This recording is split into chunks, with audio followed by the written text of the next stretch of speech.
제가 이렇게 운전을 자주 하는 건 아닌데 운전을 가끔 하다 보면 특히 이제 제가 지금 일하고 있는 센터로 이렇게 운전을 하다 보면 강을 건너가야 됩니다. 그래서 강북에서 강남으로 넘어가야 됩니다. 근데 강북에서 운전하는 것과 강남에서 운전하는 게 좀 다르다 이런 느낌이 들 때가 가끔 있습니다. 또 한 가지 또 다른 건 강북에선 별로 크락션을 잘 안 울리는데 강남에 가면 '크락션을 많이 누르나?' 이런 생각이 들 때가 있어요. 이게 저의 착각일 수 있지만 이런 느낌이 듭니다.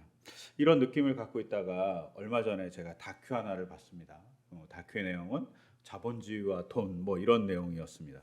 여기에 재미난 연구 하나가 있었습니다. 어떤 연구냐면 미국의 UC 버클리대의 심리학 교수인 데커 켈트너라는 사람이 자기가 우연찮게 자기 집 앞에 교차로를 이렇게 건너려고 한 거예요. 근데 이 교차로는 미국 교통이 그런가 본데 보행자 우선 교차로였던 거예요. 그러니까 보행자가 건너면 차는 무조건 서야 되는 교차로였던 거죠. 근데 자기가 분명 건넜는데 차가 서지 않고 그냥 자기를 지나쳐서 칠 뻔한 경험을 한 겁니다. 이 데코 켈트너라는 이 교수가 심리학과 교수인데 궁금했던 거예요. 저 사람 왜 저러지? 이런 생각을 하게 된 겁니다. 그리고 얼마 동안 교차로에 서서 교통법규를 지키는 차와 교통법규를 지키지 않는 차를 다 이렇게 체크하기 시작한 거죠. 근데 놀라운 공통점이 나온 겁니다. 어떤 게 나왔냐면 교통법규를 잘 지키고 혹은 보행자가 건너려고 하면 쓰는 차들의 100%는 아주 100% 아니죠. 그런 차 중에 어떤 차들은 정말 잘 쓴다는 겁니다. 교통법을 너무 잘 지켜요. 근데 그 차들을 보니 공통점이 저가 차량이라는 겁니다. 그리고 조금씩 가격이 올라갈수록 차의 가격이 올라갈수록 교통법규를 안 지킨다는 겁니다. 이분이 이제 이렇게 체크를 하기 시작했죠. 그러니까 연구를 다시 시작한 거예요. 왜 그러지?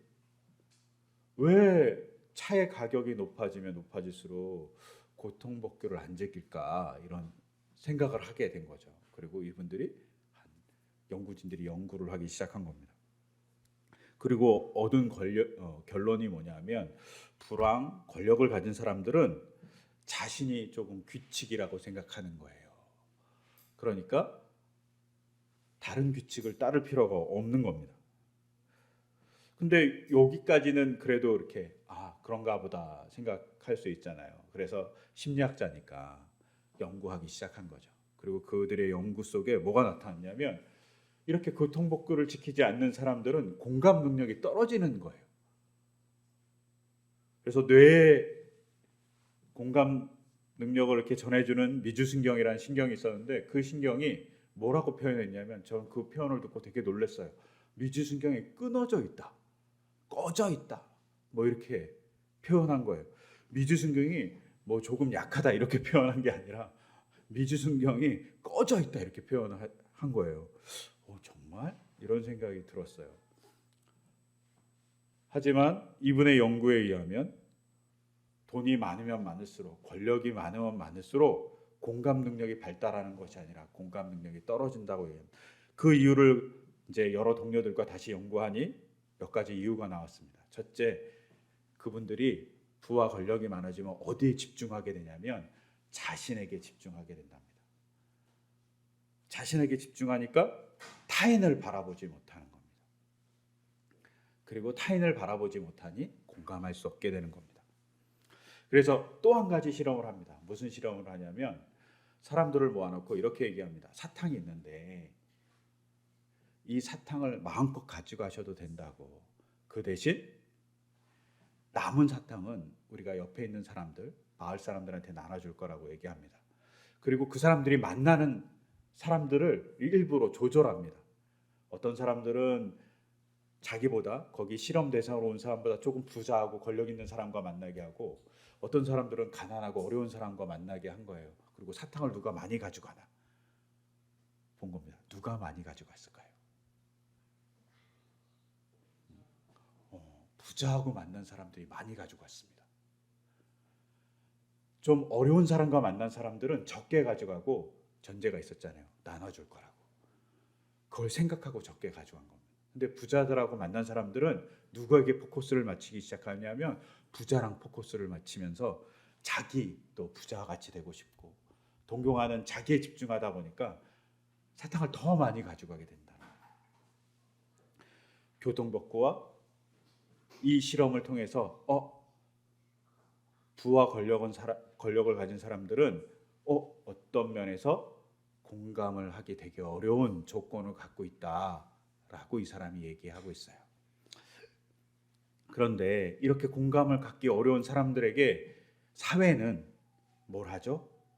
훌륭한 사람은 나눠주고 이웃을 돌보고 공감하는 사람이에요 라고 얘기해 줍니다. 우리가 가끔 훌륭한 사람, 위인이라고 얘기하는 많은 사람들이 그런 모습들을 갖고 있잖아요. 그리고 그런 얘기를 가장 많이 하는 곳 중에 하나는 교회입니다. 즉 교회는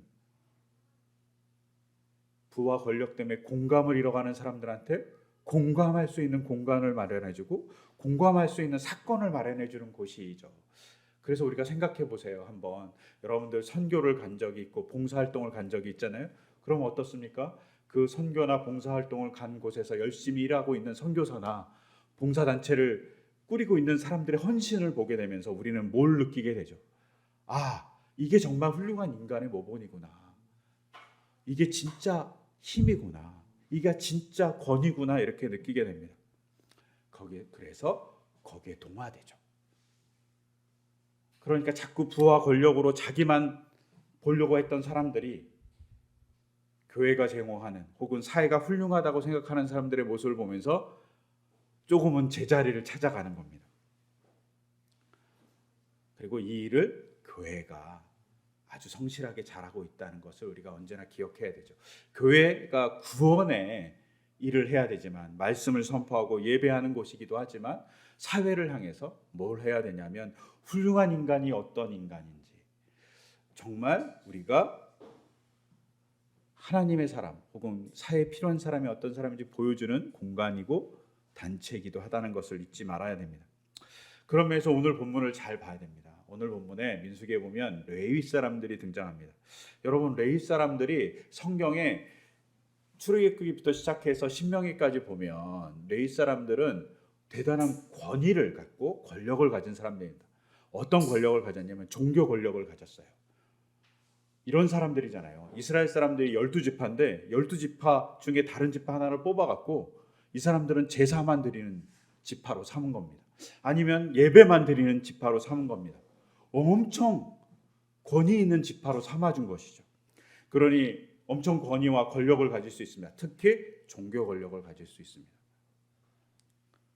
이스라엘은 종교의 국가였으니까 종교 권력을 갖는 건 엄청난 권력을 가진 거라고 볼 수 있습니다. 또한 모세 오경에 의하면 이 레위 사람들은 이스라엘 사람이 11조를 내잖아요. 그럼 그 11조를 레위 사람들이 받게 되어 있었어요. 일부분. 그러면 레위 사람들이 12지파에서 11조를 다 받는다고 생각하면 이 사람들은 12조를 받고 있는 거잖아요. 120%를 갖고 있는 거예요. 다른 사람들은 다 90%만 갖고 있는데 이 사람들은 120%를 가질 수 있는 사람들이에요.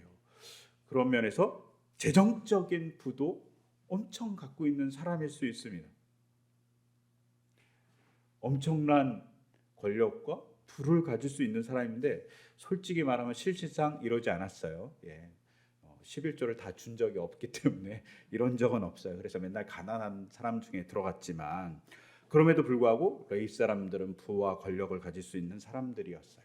근데 이런 위치에 있는 레위 사람들을 향해서 첫 번째 그들이 레위 사람으로서의 일을 시작하려고 할 때 하나님이 뭘 하라고 얘기하냐면 정결 예식을 드리라고 오늘 본문에 나와 있어요. 그래야지 레위 사람으로서 일할 수 있어요. 오늘 우리가 읽었던 본문에 보시면 8장 7절을 보면 이렇게 기록되어 있어요. 그들을 정결하게 할 때는 이렇게 하여라. 그들이 이제 시작할 때 정결하게 해야 되니까 어떻게 하냐? 속죄의 물을 그들에게 뿌린 다음에 온몸의 털을 삭도로 다 밀고 옷을 빨아 입게 하면 그들은 정결하게 된다. 레위인으로서 첫 번째 일을 하면 뭘 해야 된다고요? 몸에 털을 다 밀어. 머리털도 다 밀고 아마 모든 털을 다 밀었었겠죠? 털은 권위를 상징하는데 권위를 내려놓아야 됩니다. 그리고 옷도 빨아야 돼요. 옷을 왜 빨죠? 옷을 빠는 규정에 의하면 어떤 것들이 있었냐면 유출병에 전염이 되거나 피부병에 걸리거나 좀 불겨나가라 이런 사람들은 옷을 빨아야 돼요. 레위인들이 정결하게 된다고 자기 옷을 빨아야 됩니다. 그리고 정말 특이한 건 속죄의 물을 뿌리는 겁니다. 이 속죄의 물이란 이 단어는 여기만 딱 한 번 나와요. 다음번에 한 번도 안 나와요. 뭔지 알 수가 없어요. 근데 이 속죄의 물을 어떤 물이냐 판가름은 할 수 없지만 성격은 규정할 수 있어요. 어떤 거냐? 속죄 제물로서 일부의 역할을 하는 걸로 볼 수 있어요. 누가? 레위 사람들이. 너네는 속죄 제물로서의 역할을 해서 깨끗해야 돼 하고 뿌리는 거예요. 레위 사람들이 자기 스스로 이런 마음을 가질 수 있습니다. 나는 종교 권력을 가졌으니 나는 너무나도 옳아. 내가 절대적이야 라고 생각할 수도 있습니다. 나는 선택을 받은 지파니까 다른 지파는 다 내 밑이야 이렇게 얘기할 수도 있습니다.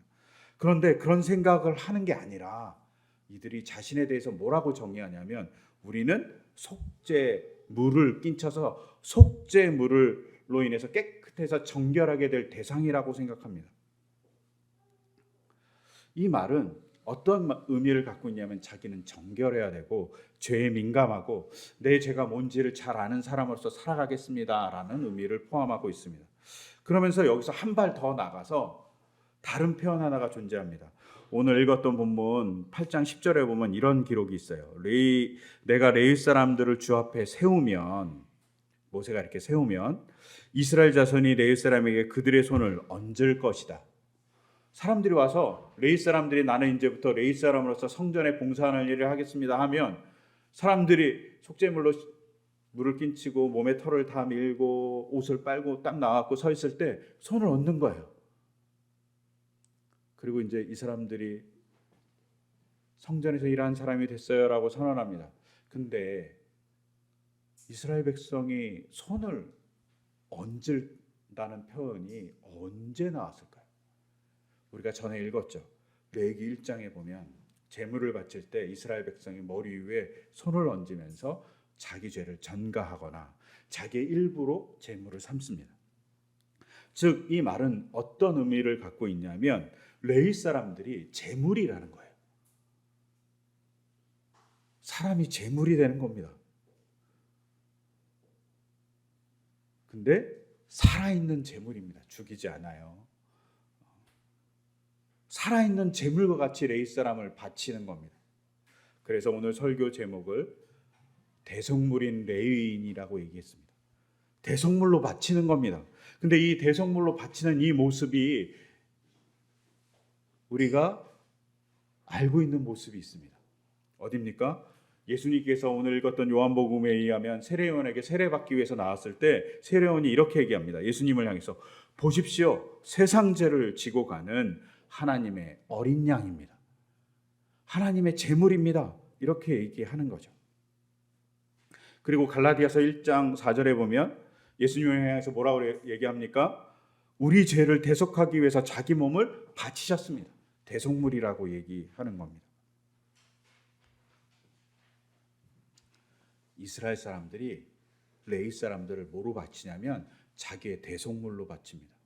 근데 레위 사람들도 스스로 자기를 뭐라고 인식하냐면 백성들의 제물이라고 인식하는 거예요. 제물된 삶을 살아가는 거예요. 예수님이 제물된 삶을 살아가기 위해서 어떻게 합니까? 누군가를 구원해 주는 분이 되십니다. 여러분, 예수님이 이 땅에 오신 일에 가장 중요한 건 뭡니까? 누군가를 구원해 주는 자로서의 삶을 살아가신 겁니다. 그래서 우리가 구원자라고 얘기하고 메시아라고 얘기하죠. 레위인들은 이스라엘 백성의 대속물로 자리 잡습니다. 그래서 그들이 누군가를 구원해 주는 자로, 아니면 백성이 죄 짓는 것에서 죄 짓지 않는 곳으로 갈 수 있는 자로 자기 스스로의 자리매김을 합니다. 오늘 읽지 않았지만 민수기 8장 19절에 이렇게 기록되어 있어요. 내게 바쳐진 그 레위 사람들을 보세요. 내게 바쳐진 그 레위 사람들을, 하나님에게 바쳐진 레위 사람들을 이렇게 얘기하는 거예요. 이제 내가 이스라엘 자손 가운데 구별하여, 하나님 구별하여 세웠어요. 이스라엘 자손을 대신하여 회막에서 맡은 일을 하게 하려고, 또 이스라엘 자손의 죄를 속하여 주어 이스라엘 자손이 성소에 접근할 때라도 재앙을 받지 않게 하려고 아론과 그 자손에게 레위 사람을 주었다. 하나님이 레위 사람을 준 이유는 이스라엘 자손의 죄를 속죄하게 하기 위해서입니다. 그리고 그는 바쳐졌다고 얘기하는 거죠. 즉 레위 사람들의 자아 정체성이 뭐냐면 우리는 제물된 삶을 살아갑니다라는 겁니다. 하나님께 바쳐진 사람입니다. 근데 제물의 역할이 뭡니까? 이스라엘 백성에게 제물을 바치는, 제사를 드리는, 이스라엘 백성이 하나님께 제사를 드리는 이유는 죄에 대한 속함입니다.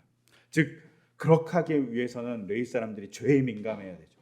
죄에 민감하려면 어떻게 합니까? 죄가 뭔지 아는게 하기 위한 말씀을 듣는 사람들이어야만 합니다.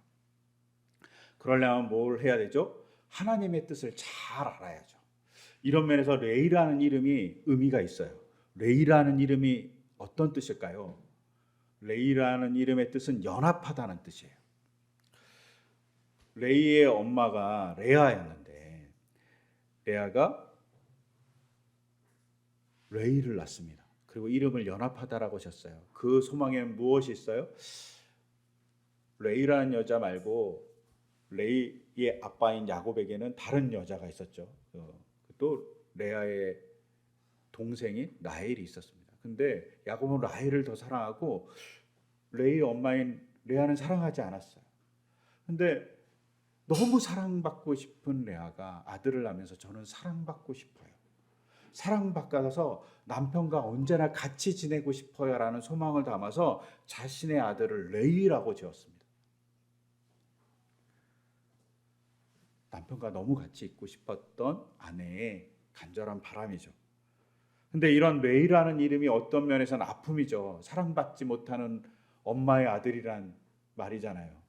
근데 레이가 출애굽을 하고 하나님의 백성이 되면서 의미가 바뀝니다. 어떻게 바뀝니까? 누구와 연합하는 자로 바뀌냐면 하나님과 연합하는 자로, 하나님과 사랑을 나누는 자로 바뀝니다. 즉 자기의 정체성이 아빠의 사랑을 받지 못하는 엄마의 아들이 아니라 이제는 하나님의 사랑을 받는, 그리고 하나님과 연합한 자로서 살아가는 자라고 레이라는 지파의 이름을, 의미를 변경시킨 거죠. 제가 아는 분 중에 이름이 혜경인 분이 있습니다. 이 혜경의 아마 한자가 이랬던 것 같아요. 제 기억에 은혜해자에 빛날 경자였습니다. 많이 쓰는 거죠. 은혜가 빛나다. 그래서 은혜를 받아서 자기의 삶이 빛나다, 이렇게 아마 아버지가 지어주셨다라고 얘기하셨던 것 같아요. 즉 사랑받아서 빛나는 여자가 되고 싶었는데 예수님을 믿고 자기 이름의 의미를 좀 바꾸신 거예요. 어떻게 바꿨냐면 하나님의 은혜, 사랑이죠. 하나님의 사랑을 비춰주는 자가 되고 싶다 라고 자기 스스로 자기의 의미를 바꾼 거예요. 그리고 그분이 하나님의 사랑을 비춰주는 자로서 열심히 살려고 노력했어요. 자기 이름을, 의미를 좀 바꿔놓고 보니 레이도 마찬가지죠. 나는 사랑받지 못해서 사랑을 갈구하는 자의 아들이었는데 그 이름이 아니라 나는 하나님과 사랑을 나누고 하나님의 백성으로서 살아가는 지파로서의 정체성, 이름을 갖고 있어 라고 정의한 거죠. 그리고 그렇게 살기 위해서 노력한 겁니다. 그래서 그렇게 살기 위해서 노력할 때 이스라엘 백성이 잘 되고, 레위인이 그렇게 살려고 노력하지 않을 때 이스라엘 백성이 어려웠어요. 사사기 이후, 그러니까 여호수아 이후부터 쭉 구약 시대를 쭉 보면 레위인이 크게 등장한 것이 3번 정도밖에 없어요. 레위인이 무슨 역할을 했다 뭐 이런 얘기가 나오는 것이 그렇게 많지는 않습니다.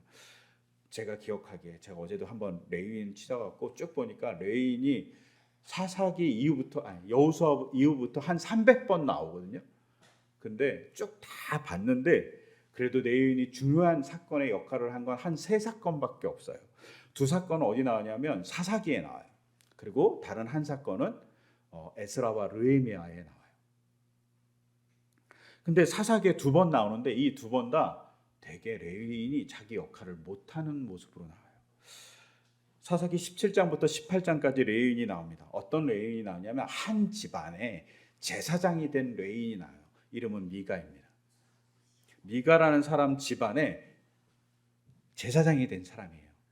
근데 이 미가라는 사람의 집안에 단지파가 찾아와서 미가라는 사람이 만든 에봇도 가져가고, 에봇을 가져가면서 이렇게 얘기하는 거죠. 제사장, 한 집안의 제사장 된 것이 좋겠어?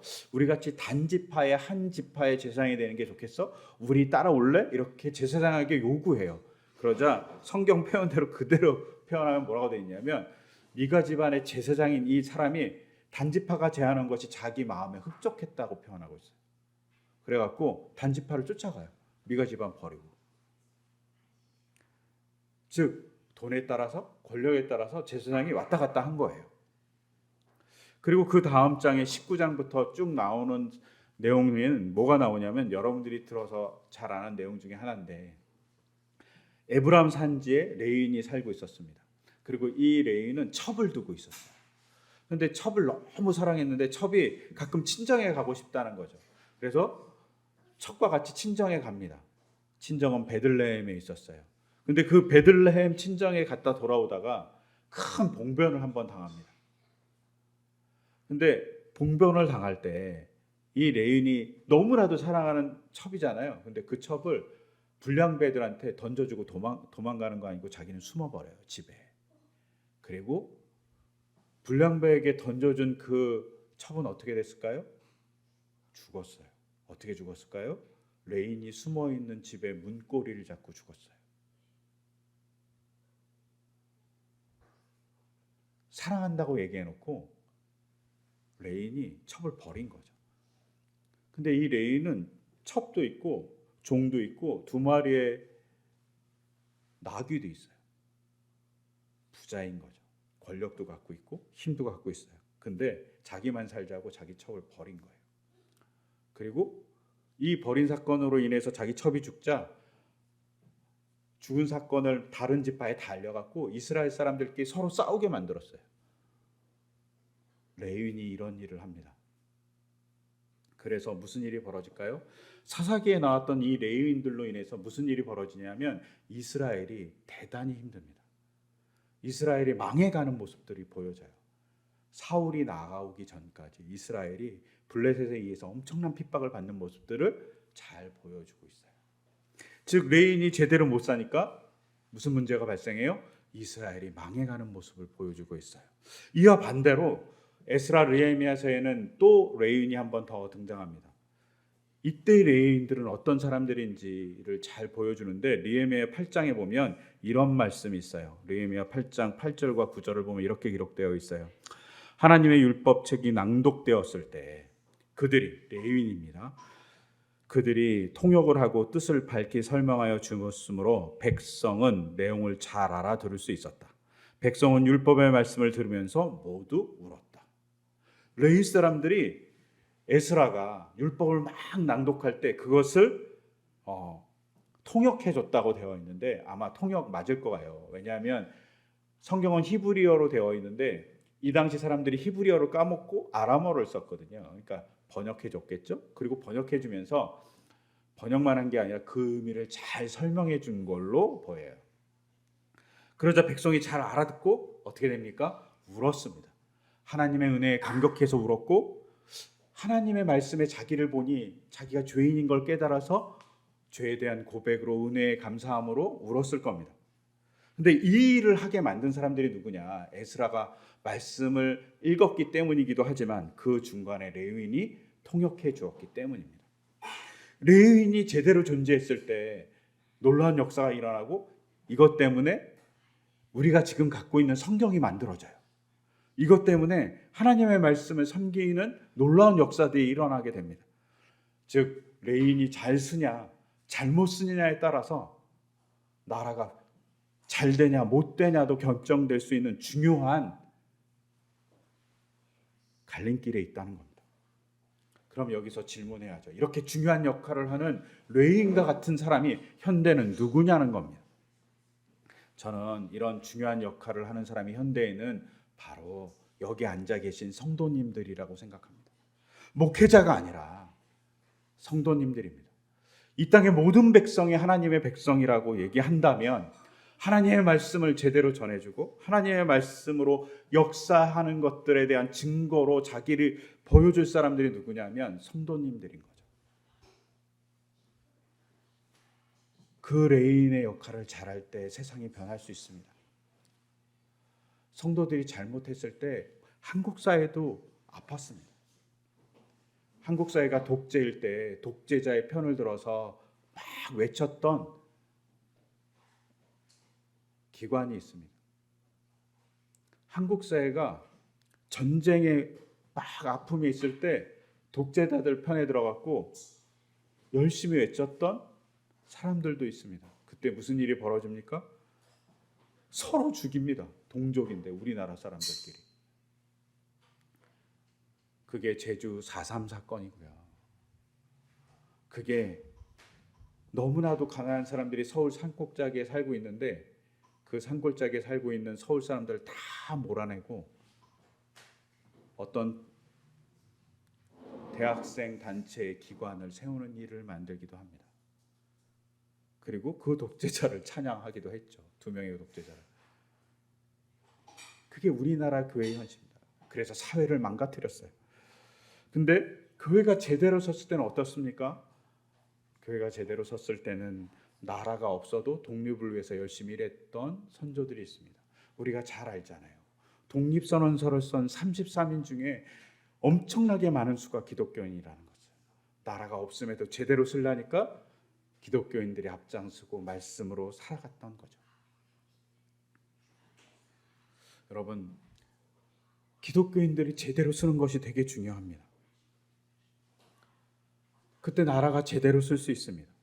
우리의 정체성이 뭐냐면 레위인 같은 사람이라고 생각해야 됩니다. 근데 레위인들은 자기의 정체성을 뭐라고 생각했냐? 권력자, 종교적인 지도자, 종교적으로 선택받은 사람이라고 생각한 게 아니라 자신의 위치를 백성의 대속물로 생각했습니다. 백성의 죄를 대속해 주는 자라고 생각한 거죠. 백성이 문제가 있으면 그 문제의 아픔을 끌어안고 기도하는 자라고 생각한 겁니다. 백성의 죄에 대해서 민감하게 반응했던 사람들이 바로 레위인입니다. 그럴 때 하나님의 백성으로서 이스라엘 백성이 제대로 섰을 수 있었습니다. 저희도 마찬가지입니다. 우리가 제대로 서야죠. 교회가 예수님 믿으면 부자 될 수 있어요. 예수님 믿으면 복 받아요. 이 얘기를 하는 곳이 아니라 교회는 예수님을 믿으면 당신들은 레위인이 되고 레위인은 하나님의 대속물로서 세상에 바쳐진 자로서 죄에 민감하고 세상의 올바름에 민감해서 행동하는 사람이라고 얘기해 줘야만 합니다. 그럴 때 사회는 더불어 즐거워집니다. 사회는 하나님이 말하는 하나님 나라로서 한 발짝 더 갈 수 있습니다. 근데 그런 하나님 나라로 초대하는 그 앞잡이로서 길잡이로서 누구를 부르냐? 레위인을 부른다는 거죠. 그리고 오늘날 그 레위인은 교회에 다니는 성도들입니다.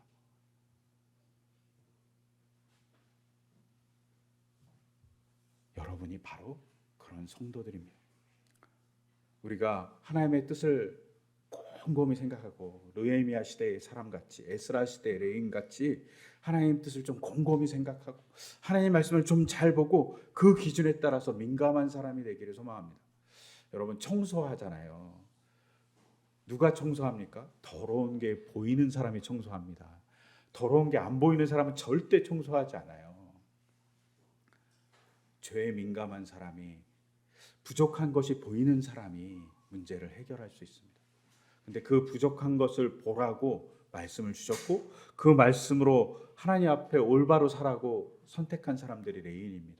그렇게 부른 현대 레위인은 바로 여기에 계신 저와 여러분들입니다. 우리가 잘 행동할 때 하나님의 역사를 이뤄가는 사람이 될 겁니다. 우리가 죄에 민감하고 하나님의 말씀에 민감할 때 하나님의 역사를 만들어가는 사람이 될 거라고 믿습니다. 그런 우리가 될 수 있게 해달라고, 우리가 대속물인 것에 대한 자아 인식을 가질 수 있도록, 그리고 그 모범을 예수님께서 보여주신 것을 보며 예수님을 따라가는 사람으로서 살아갈 수 있게 해달라고 우리가 기도하고 다짐해 가기를 소망합니다. 그리고 그 속에서 예수님의 놀라운 역사인 부활의 역사와 같이 하나님께서 살려주는 역사를 우리를 통해서 이렇게 보여주고 증거하는 우리의 삶이 되기를 또한 소망해 봅니다. 그 소망을 담아서 이 시간 제가 기도하겠습니다. 하나님, 이스라엘 백성의 종교적 권력과 어쩌면 재정적 권력을 갖고 있었던 레위인들은 자신이 권력자가 아니라 백성의 대속물임을 자아인식했습니다. 주님, 우리 또한 하나님이 이 땅을 사랑하셔서 준 또 하나의 대속물로서 우리의 자아 정체성을 갖기를 소망합니다. 그래서 죄에 민감하고 이 땅의 아픔에 민감하고 이 땅의 오름에 민감해서 나가기를 소망합니다. 그 민감함의 기준이 하나님의 말씀이기를 또한 소망합니다. 그래서 그 말씀을 가지고 잘 살아갔을 때 하나님의 영광의 능력이 발현되는 통로가 되기를, 바로 우리가 그 통로이기를 간절히 소망합니다. 그 소망을 담아 기도하니 우리를 인도하여 주시고 우리를 살펴 주시옵소서. 이 모든 것 주 예수 그리스도 이름으로 기도드립니다. 아멘.